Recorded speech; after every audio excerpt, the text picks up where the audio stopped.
Hey there, my name is Michael Greenwood. So, right, getting stuck into these business tips videos, and this one's about cold calling. So, this is one that I've got loads of experience about. So, I'm just sharing videos that are based on subjects that I know a lot about. And so, my first experience with cold calling was about 25 years ago. So, I'm probably showing my age now, but I responded to a telemarketing job role, and I ended up lasting about 1 or 2 hours. It was absolutely brutal, and so it would basically cold calling outbound in an evening, I believe, as I remember. I'm pretty sure on an evening.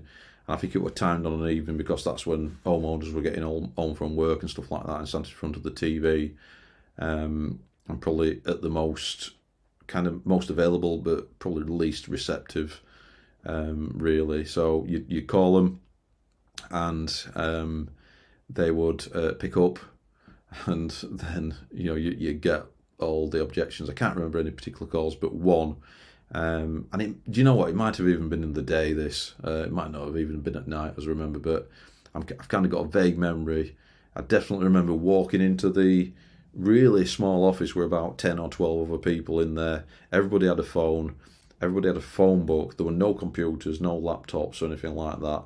It was basically in a time where a laptop was pretty much not really a thing. It were all desktop PCs, but there weren't desktop PCs anywhere to be seen.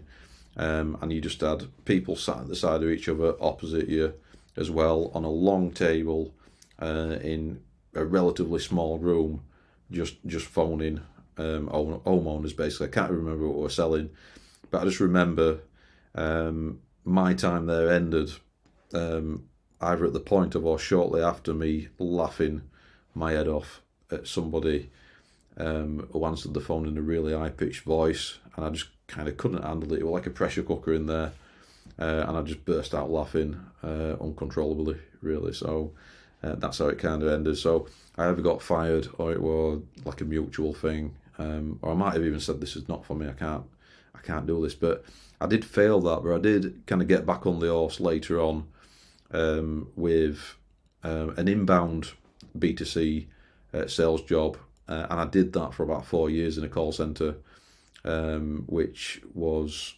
good fun actually when I think about it. It was relatively low pay, when I look back on it. We had some commission, and I was one of the better commission earners as well. I was very competitive with, my mates who were there as well, who I met there, and we'd sit at the side of each other and we'd kind of compete with each other to get the commission and all that kind of thing. And it was kind of my first experience of getting into some kind of a sales environment where it was like a rhythmic. You could get into a rhythm on the phone. You could get a process down to a T. You could feel really good about the job that you were doing and feel like a master of sales kind of thing. I mean, looking back on it, it was kind of small fry when I think about it, but it was a really good experience. You got a couple of weeks training, and I did stay there for a while. And I was doing my studies around the time. I was doing me, ended up getting my degree in IT, and then around that time, just after that job, I ended up with a sales job. This was an outbound B2B sales job, business to business this time, web design company, and I was selling websites, and that was good as well. So yeah, I enjoyed sales, and I enjoy sales in my business as well. I do like cold calling. I think it's one of the most quickest ways of getting people to notice your business and to be able to help people quickly. To know that you exist, and also find out if you can help them as well, prospects in the business, so you can get through to a decision maker really quickly once you've got the skills.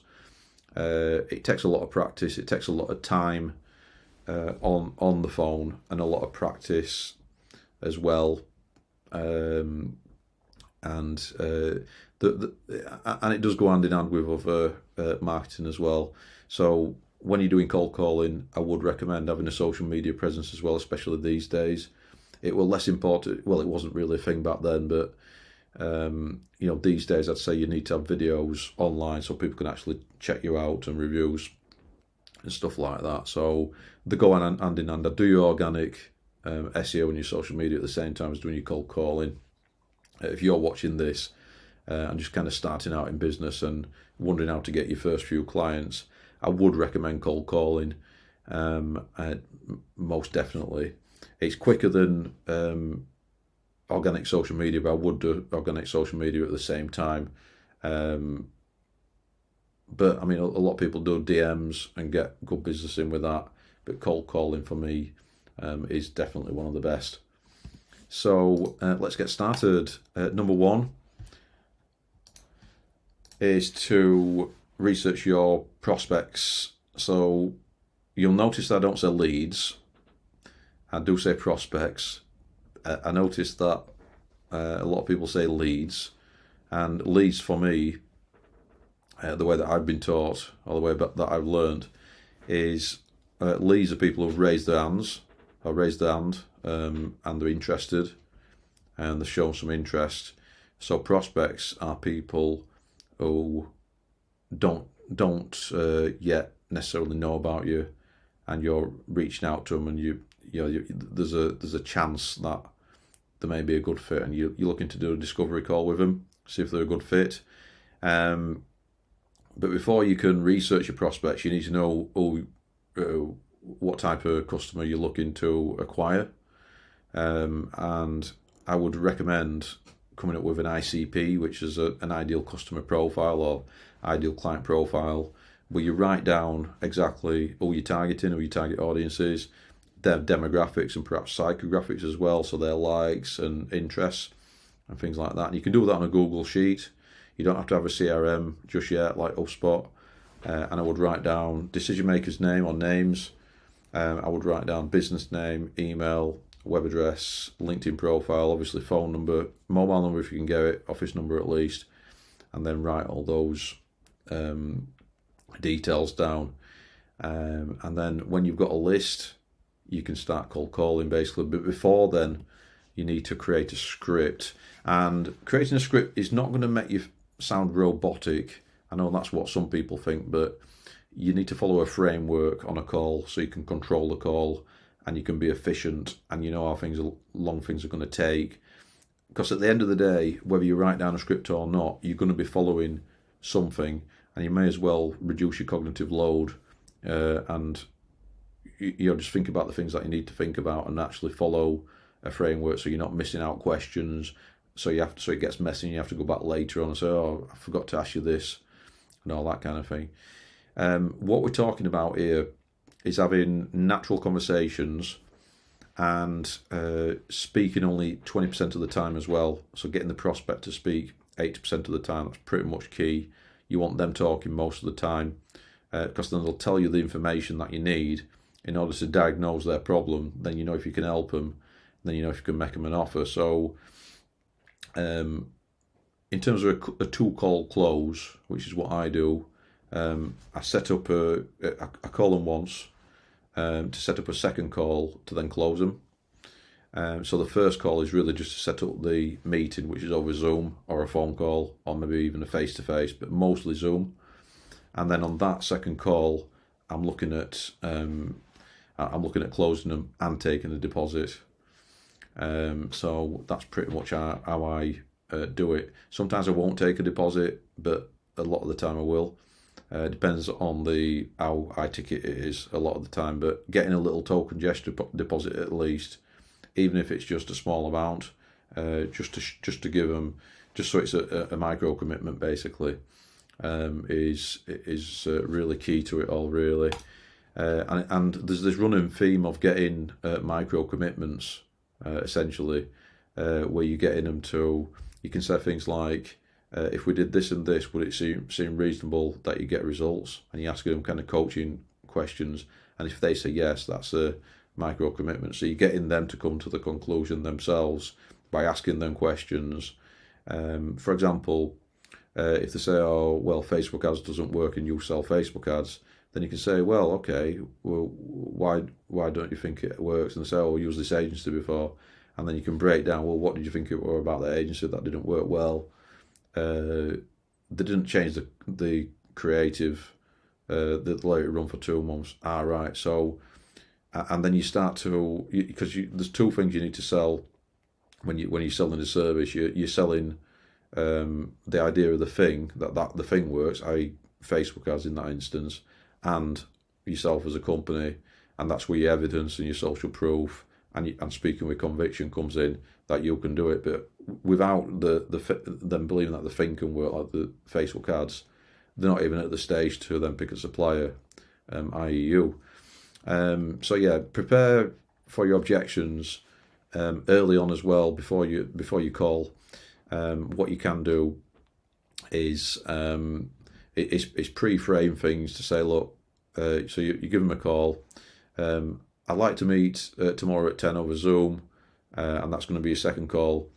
Is there anybody else who needs to be on the call as well, to explore this solution, to the problem? And you're not saying, is there anybody else who needs to sign this off as well? And you're certainly not saying, are there any other decision makers? Because that's just kind of your lingo, isn't it? But yeah, you're introducing them to a process of discovery to see if we can solve the problem. We're not even saying we can help them yet, because we don't know. We've not done the second call, which is the discovery call.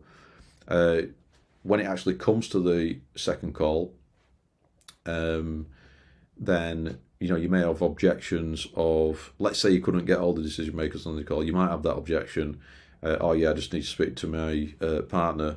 And then what you can say is, okay, but completely understand that. So you empathise with them, you agree with them, and then you say something like, okay, so but are you happy with the solution?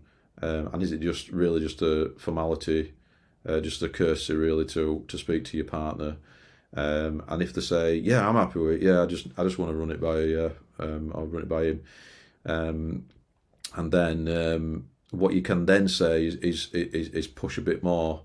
I'm not saying be a pushy salesperson. You're just helping somebody along the way, past their own hesitation really, into something that will help them to make more money or save time. Essentially, you can either make money or save time really.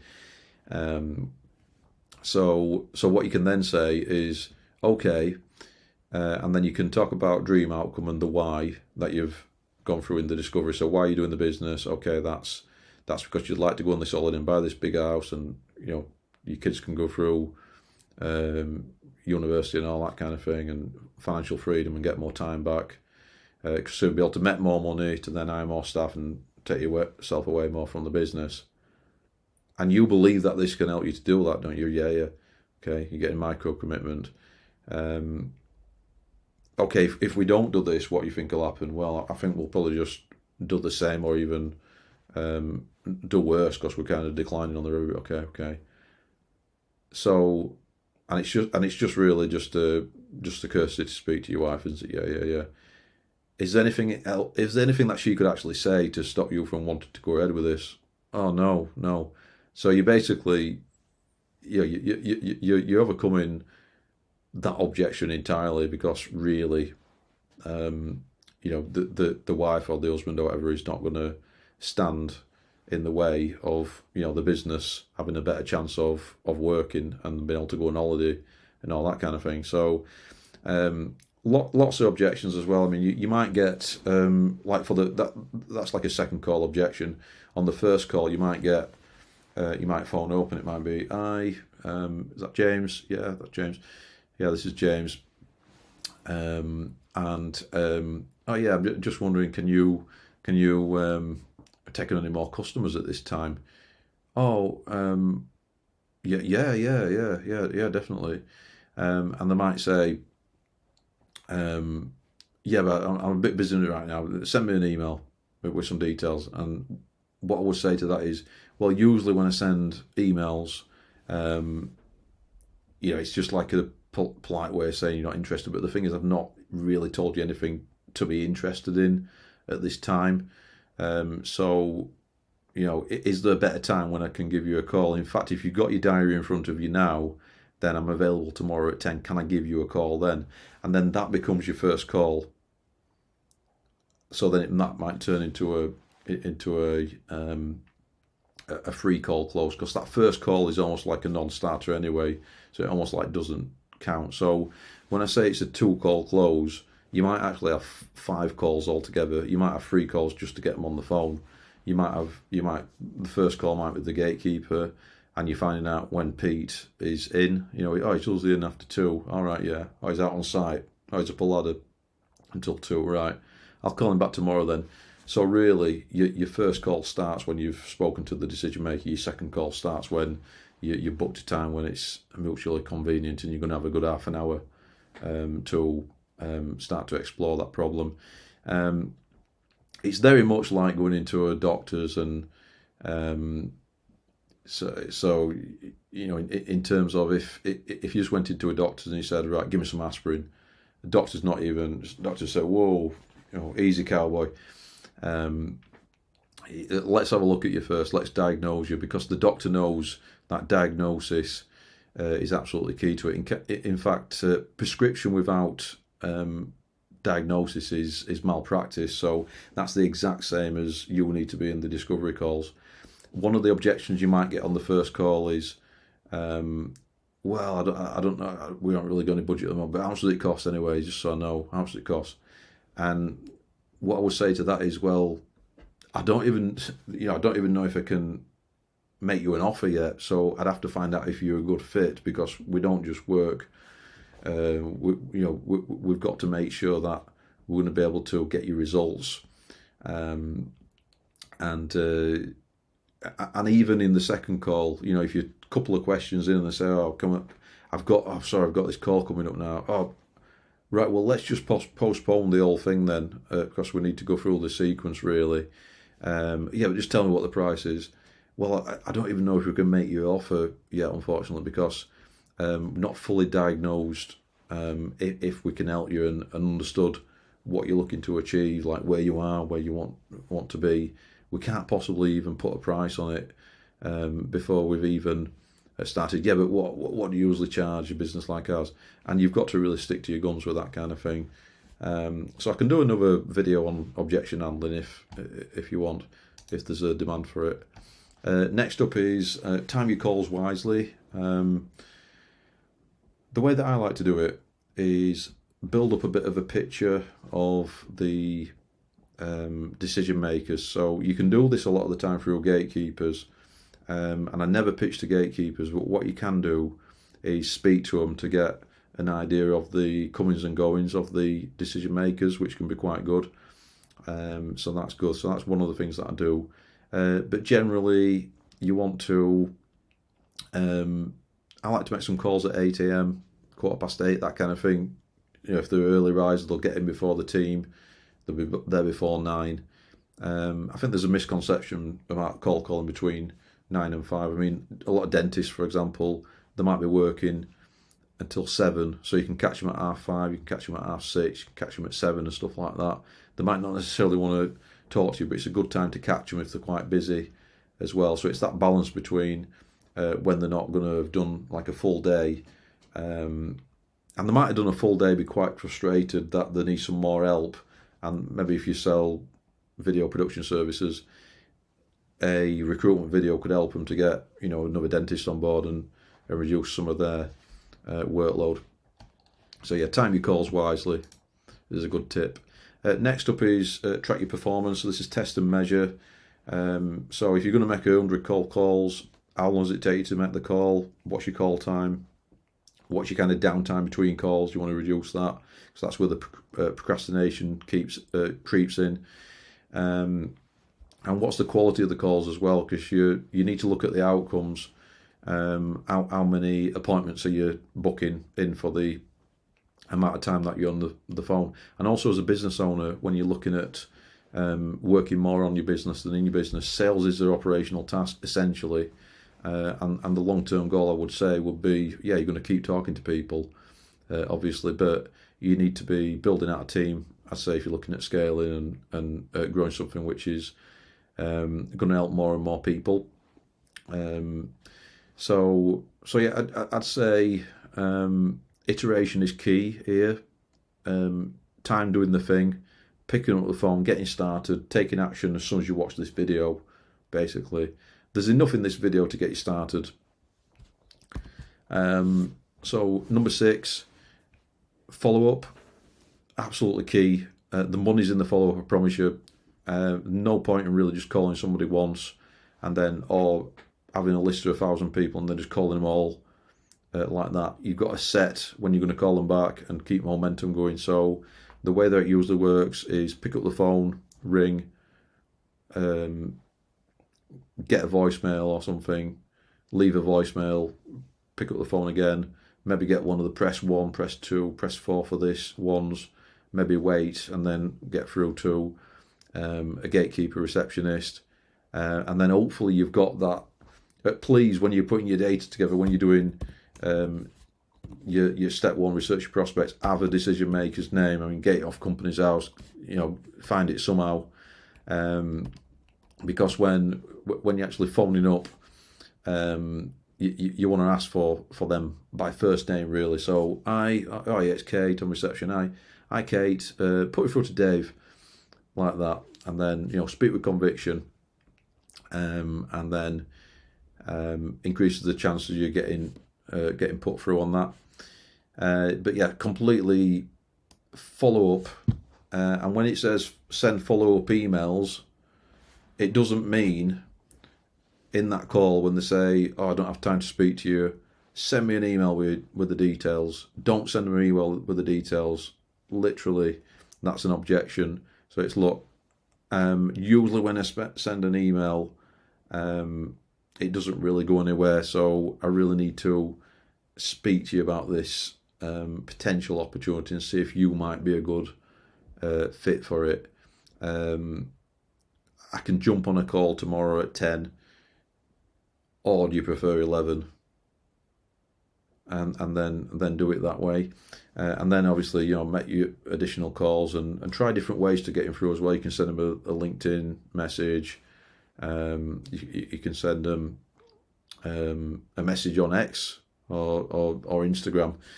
But yeah, definitely follow up. And then number 7, stay positive and resilient and persistent, and keep going. Basically, just don't give up, because if you stop, if you quit, that's when you fail. When you can fail your way to success, as long as you fail and learn from your mistakes and then carry on going.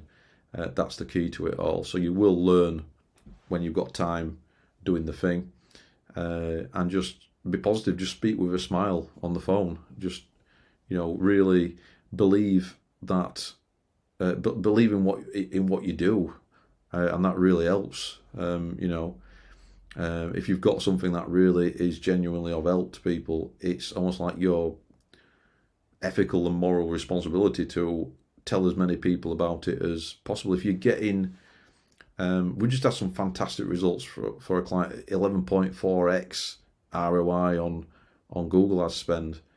I'm telling other people about it. I'm singing it from the rooftops because I want to help more people make money like that. So you've got to be consistent. And what I would say as well is, if you have a really good sale, or when you have a really good sale over the phone, do a little celebration, but then put the phone down and then pick it up again. As soon as you've dealt with all that, pick it up again and start at 0 in your mind. Think, right, pretend it didn't happen. Just like you pretend that a bad call didn't happen as well. Just like a move in chess, if you lose a piece, pretend it didn't happen. Don't delude yourself, but just keep a clear head, a clear, stoic, logical head, and just see things for how they are. Bonus tip: take action. Don't wait until tomorrow. Just do it now, unless it's like really late at night or anything like that when you're watching this. As long as it's like sociable hours, then pick up the phone, make a call, and then just rip off that band-aid if you've never done it before and make a start. I'll see you next time. Like, comment, share, subscribe, and I'll be back with more tips soon.